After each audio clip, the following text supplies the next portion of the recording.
Hello, everybody. Welcome to another thrilling episode of the Killer Author Club. We are here with Killer Lloyd Devereux Richards.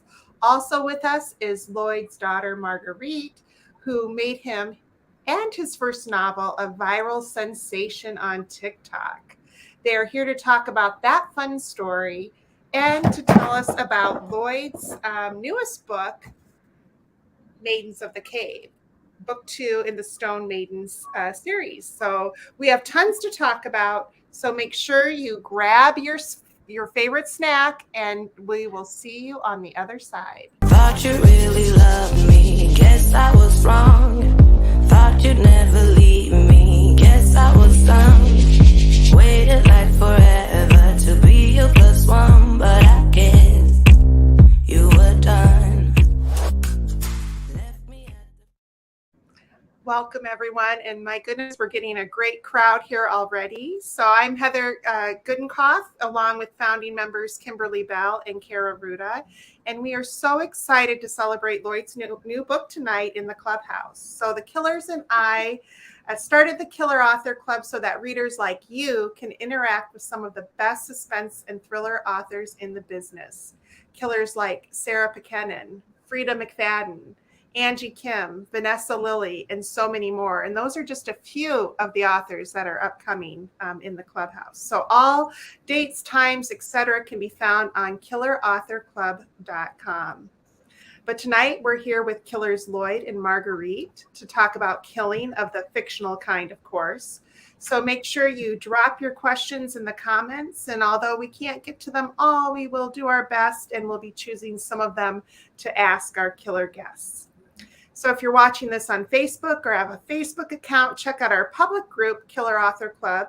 Or if you're a really hardcore member, join our private members only group called Killer Author Clubhouse, where we host our book clubs. And our next one is up on October 17th, where we have the wonderful Christina McDonald in These Still Black Waters. And again, to see that, you have to join the clubhouse exclusively. We also have a YouTube channel where you can stream us to your big flat screen TV, and you can find us wasting entirely too much time on all the social media channels, Instagram, Facebook, Twitter, and TikTok. And make sure, if you haven't, by some crazy means, not found Lloyd and Marguerite on TikTok, make sure you go there and look for them. And please check out our Killer Author Club website, killerauthorclub.com. So now, without further ado, Kimberly, can you officially introduce our killer guests?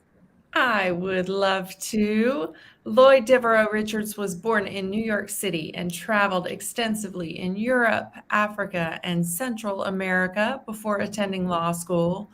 He previously served as a senior law clerk for an Indiana Court of Appeals judge, researching and writing drafts for dozens of published opinions, including the appeal of a serial killer sentenced to death. A father of 3, he lives with his wife, Cameron O'Connor, and their 2 dogs in Vermont. Maidens of the Cave is his second novel after Stone Maidens. In February of 2023, Lloyd went viral on Book Talk after his daughter Marguerite posted a series of heartwarming videos that accrued over 49.2 million views. What? Readers fell for the serene rural Vermont home where Richards could be found walking their dogs and feeding the neighbors' sheep as his book Stone Maidens skyrocketed to #1 on Amazon. National media, The Today Show, NPR, Tamron Hall, Fox News, and many more covered the feel-good story of the father-daughter duo, highlighting the humble writer who always put family first. Okay, Lloyd and Marguerite, that's such an amazing story, and we are definitely going to talk a lot more about that in a bit. But first, let's talk a little bit about the book, Maidens of the Cave. Can you give us the elevator pitch for the story? Yes. Maidens of the Cave is like the first book, focused on principally the protagonist, Christine Prusik, an FBI forensic agent She has a strong personality. She's willful. She's intelligent, intuitive. In this case, Maidens of the Cave, it once again links her up with Sheriff Joe McFerrin, a sheriff in southern Indiana. In the first book, she met him and worked with him on a puzzling series of murders. In this book, there are different murders. It's not a gruesome, not a gory book. The murder victims are young co-eds from a state university in southern Indiana and southern Illinois, where there's a lot of limestone caves. And she has a new boss who's quite a bureaucrat and wants daily, weekly, monthly reporting, and she insists on everyone getting permission before investigating new crimes. And Christine is just not willing to put up with the BS from the top office. And when she gets a call from a medical pathologist in Illinois, she attends without permission, and then goes from there to Indiana, where there's a similar case in a cave. The victim is found in a cave. And this series of incidents keeps occurring while she's getting a lot of heat from her bosses in Chicago, because she does things very independent of normal protocols. She goes with her hunches. She's quite a personality. She is. She is. And I loved Christine too. She was a lot of fun. We are going to talk a lot more in a minute about the book and the TikTok story. But for now, everybody settle in for something special tonight. We are having a book themed snack. Kara, would you like to take over? Yeah, sure. Absolutely, Kimberly. Okay, so you guys picked the killer snack for the show, bananas and peanut butter. Can you guys tell us why this snack was perfect with the book? Oh, and Heather's demonstrating the snack. My dad asked me to pick the snack, and something we always ate together growing up was peanut butter and bananas. And then I kind of thought the peanut butter would represent Christine's stick-to-itiveness too. But that's something we always had like as a midnight snack together too. Aw, Perfect. I had to ask, yeah, creamy or crunchy? Creamy. Yeah, creamy. Yeah. I can't explain it. There's something about peanut butter. It's just, you either love it, and of course, there's a lot of people that are allergic to it. Oh, yeah. I'm not, fortunately. And spreading it even with a knife on an open banana that hasn't been cut up is a nice way to do it. And, keep going down until you're at the end of the banana. Perfect. It's the perfect snack. I like it on bread too. It's delicious. I like it on toast because then it gets all gooey. Oh my gosh. Yeah. I love peanut butter too. Well, thank you for that. And now everybody's going to be running to the kitchen quick and to get their peanut butter and bananas. So, so now it's the time of our show where we really put you on the hot seat, Lloyd and Marguerite. So we have this killer question that we always ask, a variation of this of our guests. And tonight the killer question is, why do you kill? So tell us, Lloyd, why do you kill in the fictional sense, of course? Well, good question. I have to say I enjoyed reading through my adult life, Stephen King, Karen Slaughter, Michael Connelly, many other thriller writers. Enjoyed a lot of films based in that genre. And I think because the act of killing, both from the killer's point of view and from the crime solver's point of view, it brings about an immediate sense of urgency, and vital to stop the killer if you're the crime solver, and the killer must satisfy his inner demons. So you have these sort of competing forces of need to stop and need to continue to feed the flame. And this goes on in a number of books I've read in my own. And I guess it might be a haunting thought is for me that it's something peculiar about the human species. Maybe it's our, the core of our animal soul, where we started out in caves because they were a good place to defend and to protect young and your loved ones. And the kill notion is primal. It is, and you capture it wonderfully, if we can say that about killing. You capture that so well, and the book has been getting rave reviews. We see that from the Midwest Book Review. They call it a deftly crafted and compelling read from beginning to end, offering more unexpected plot twists and turns than a Coney Island roller coaster.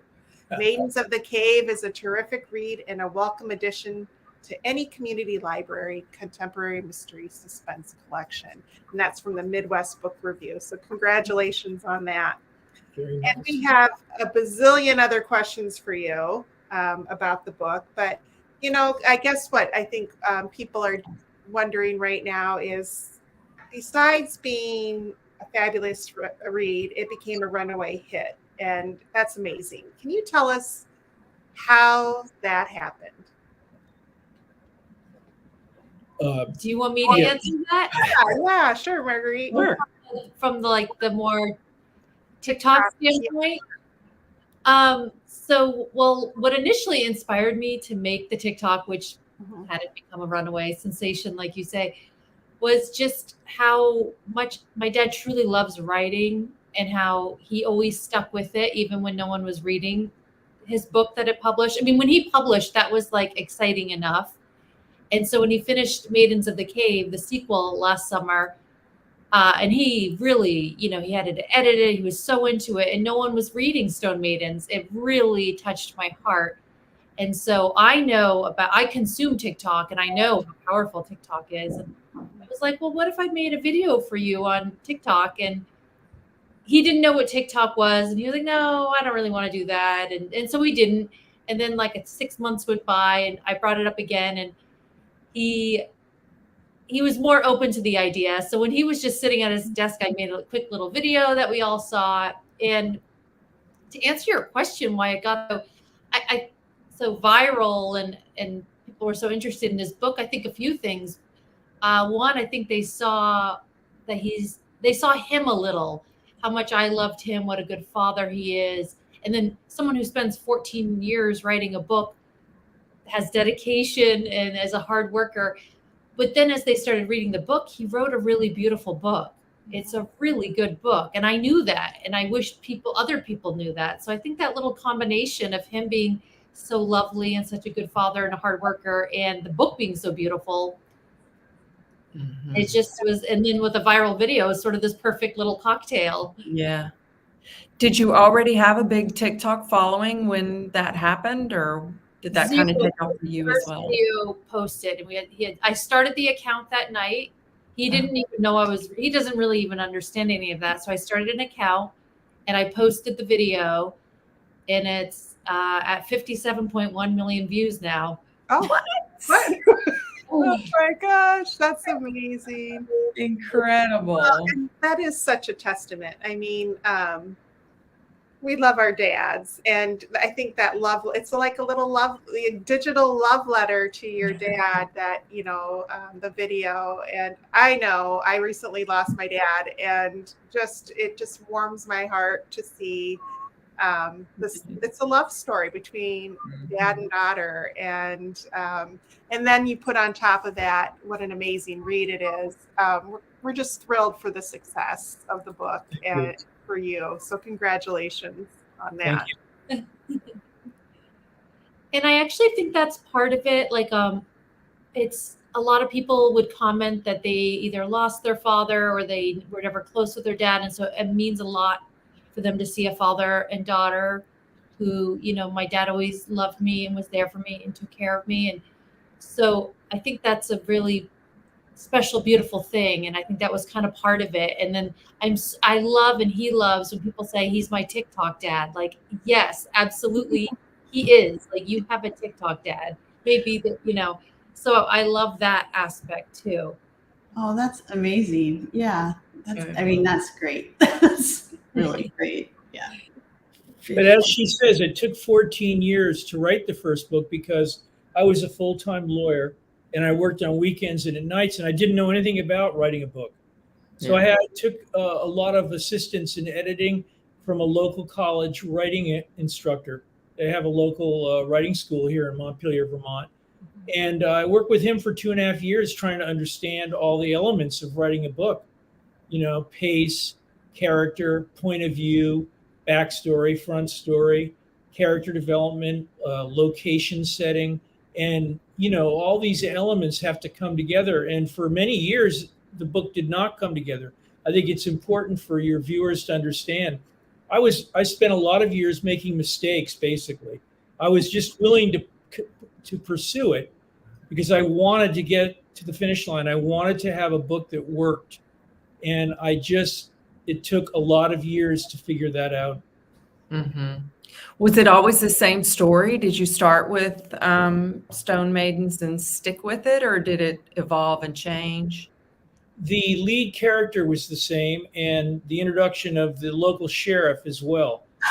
What really changed for me was, like I say, learning how to construct it in a way that would be cinematic. It would be intriguing always from the reader's point of view, and a lot of times I had digressions that really, I don't know. In reading Stephen King, you can read both Stephen King's The Stand, which is considered one of his best books. You can read it edited and unedited. The unedited version is 1,200 pages. The edited version by the publisher is around 600 pages. Really? I didn't Yes. know that. Oh. When you read both of them, when you read the unedited version, the digressions really distract. He's a great writer. I love him. But, I had to learn myself to stick with the story. How is this working for the book, what you're writing about? So I had to learn a lot of things and put them together. And that takes time, and for me, it was important to make all the mistakes I did because I got to see what I was doing wrong. Yeah. Yeah. And I think we're all writers. We learn so much with every book. Yeah, like I find like I'm the queen of digression too. digression. And you learn so much about yourself as a writer as you go through and find what works and doesn't work. Absolutely. Yeah. And the whole thing for me also, I think and I'm sure this might be the case for you, I'm sure it is, when I read another author's book, it's like there's two sets of eyes following the words. Right. You're seeing how you realizing how he's going to tell this in this chapter, how the action is going to focus, where it's going to focus, where you're going to go next. I just like to do that analytically. Your brain is automatically doing that when you're a writer. Mm-hmm. You're seeing how the other writer does the same thing you do, but does it in his own or her own way. Yeah. Yeah. Yeah. And one of the things that I kept thinking, I read Maidens of the Cave. I didn't read Stone Maidens, but I think from what I'm seeing about the first story too applies. But like, I kept thinking, gosh, what a lot of research went into this too. And without giving anything away, the process of how the killer was killing, I was like, how does he even come up with this? I mean, you must have done tons of research. I did. I also have a natural interest in natural history, and I worked for many years before I was a lawyer at different zoos. I went to a private school that had the only certified zoo in the world in Millbrook, New York. Thanks a lot.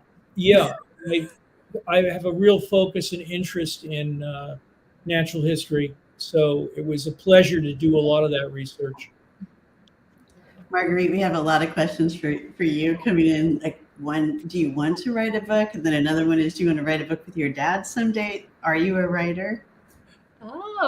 I'm not a writer. I always thought, because I grew up watching him write, and he would tell a story, he'd make up stories, he'd read a lot. I kind of thought I was supposed to be a writer, and I kind of had pressure on myself for a while, not from him, just myself. Mm-hmm. And I love storytelling, but I actually love doing it through photography and videos. So even before this TikTok and stuff, I love taking pictures of friends and family, but not writing as much, not like my dad. So, but I do love storytelling. There's lots of ways to tell a story. You really are. Yeah, that's great. Absolutely. I find writing extremely difficult, and I'm blown away at what an incredible anybody who can write. It really blows. It's very difficult for me personally. I think it's amazing. It's always an adventure, and I feel the same way with photography and watching the storytelling and video making. I know I've tried to make a few videos, Marguerite, and it's hard. So it's that we each have our own strengths and talents and the ways we tell our stories, and they're all so equally important. But I did want to go back to the caves, Lloyd, because it's such a creepy setting. Now, are you a spelunker? Do you frequent caves, or have you? And what drew you to that location to have as the scene of the crimes?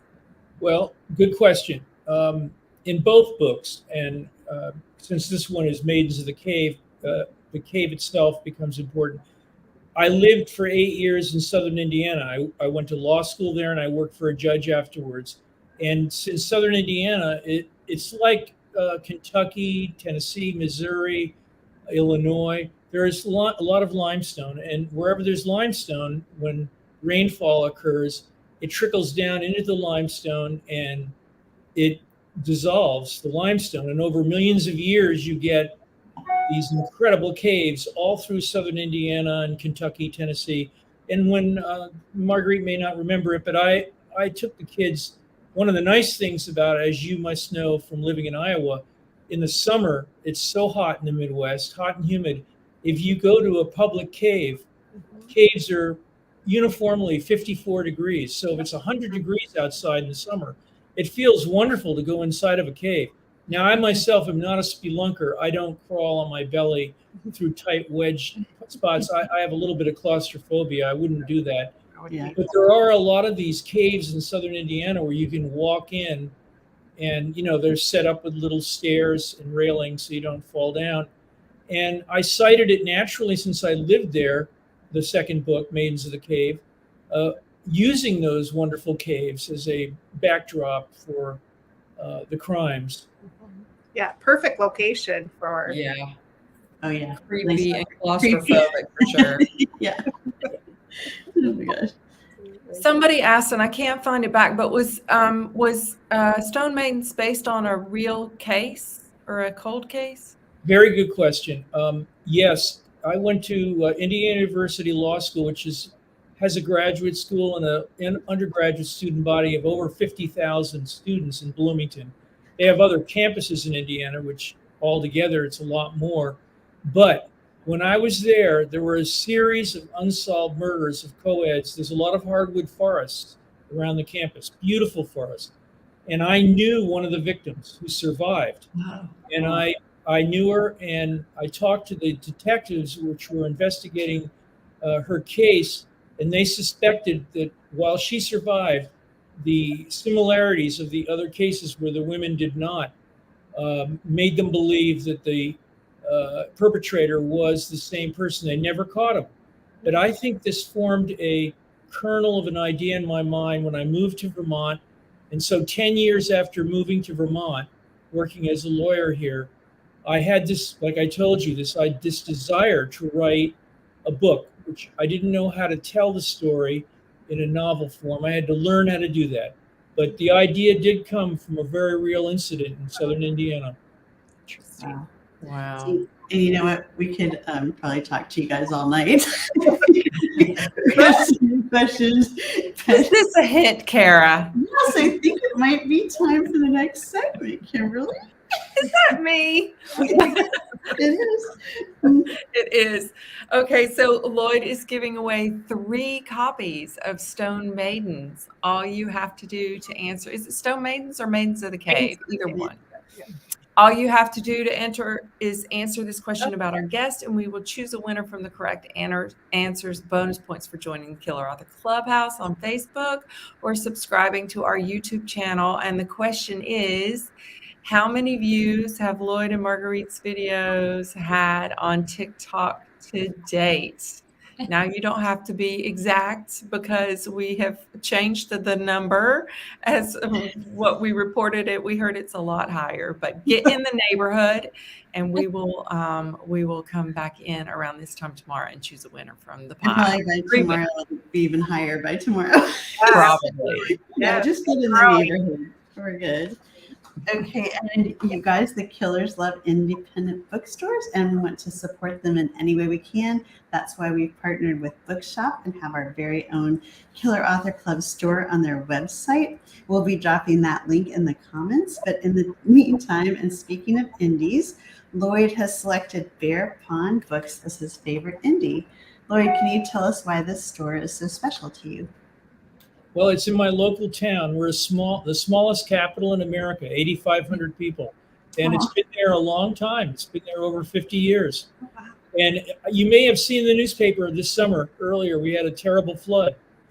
And it wiped out Main Street and State Street, the two main streets. And a lot of the stores haven't come back.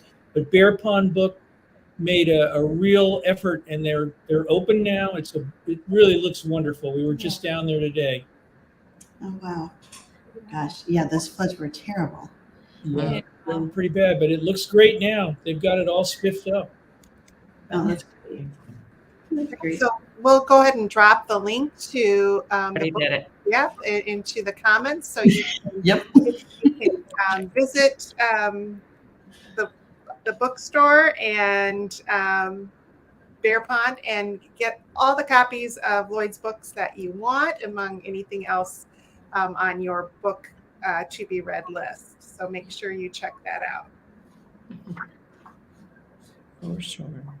Okay. Whose turn? Where are we? We're on Heather. We're on CAC Celebrates. Yeah, and that's, I think, Kimberly. Oh, it is? Okay. Oh, I'm happy to do it. Hang on. Okay, so yes, as much as we love to invite every killer author to be featured on our shows, there are so many fabulous ones and only 3 of us, and we only do this every other Tuesday. But we cannot let this evening go by without celebrating 2 very special releases. Imperfect Lives by C.J. Washington. From the author of The Intangible comes a powerful story of double lives, hidden truths, and the desire to have the perfect life, no matter the price. And we have a copy to give away. So make sure to comment if you haven't already. We will be just pulling those from any old random comment, and I will drop the link to, if you want to go ahead and purchase that book, I'll drop that in just a second as soon as I'm done talking. A second book that we want to celebrate is Lie by the Pool by Susan Walter. Unhoused and desperate for sleep, Bree sneaks into a Beverly Hills mansion and crashes in the pool house. When she's caught, she's not kicked out. She's invited to a party. But when the owner is found murdered the morning after, Bree doesn't know if she's suspect or if she's next. We also have a copy of Lie by the Pool to give away. So make sure to comment, and we will draw the names tomorrow night. awesome. And as you know, membership has its privileges. Every episode, we choose a name from the Killer Author Clubhouse hat to win a piece of swag. T-shirts, mugs, candles, totes, hats, all of which can be found at killerauthorclub.com. But remember, you have to be a member of the Killer Author Clubhouse private Facebook page, so come find us. But tonight's winner is Carmen Tanner Slaughter. So Carmen, please send one of the killers your address, and we will send some killer swag your way. Okay, and now is a very important moment for you guys, Lloyd and Marguerite, because you have survived the Killer Author Club. So we put a big fat thing over your faces, but we will also send you a copy in case you'd like to remember us forever. And we really appreciate you guys being here, and congratulations on surviving. Thank you very much. This was fun. Yes.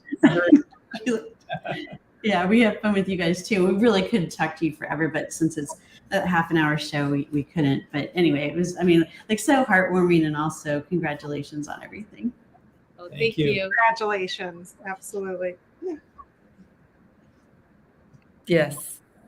And we will be back in, in 2 weeks with the one and only fabulous Jean Kwok. She will be joining us right here in the Killer Author Club on October 3rd at 9 p.m. Eastern to talk about her new book, The Leftover Woman, and she's going to give away some copies. And don't forget, the next Killer Author Book Club is on October 17th at a special time at 5 p.m. Eastern, when we'll be discussing These Still Black Waters by Christina McDonald. She'll be coming to us from London, so we have a special time for that.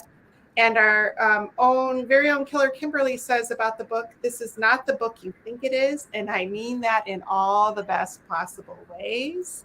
So we've got Christina coming on October 17th. Mark your calendar for that. And then remember, Killer Author Club, a book club is exclusive to the Killer Author Clubhouse, and there will be spoilers, so come join the fun. So for the link to the Clubhouse, for times, full schedule, past episodes, recipes, and merch, surf to killerauthorclub.com. And thank you, everyone, for being here. And thank you, Lloyd and Marguerite, for spending your evening with us. Thank you. You're welcome. Thank you very much for having us.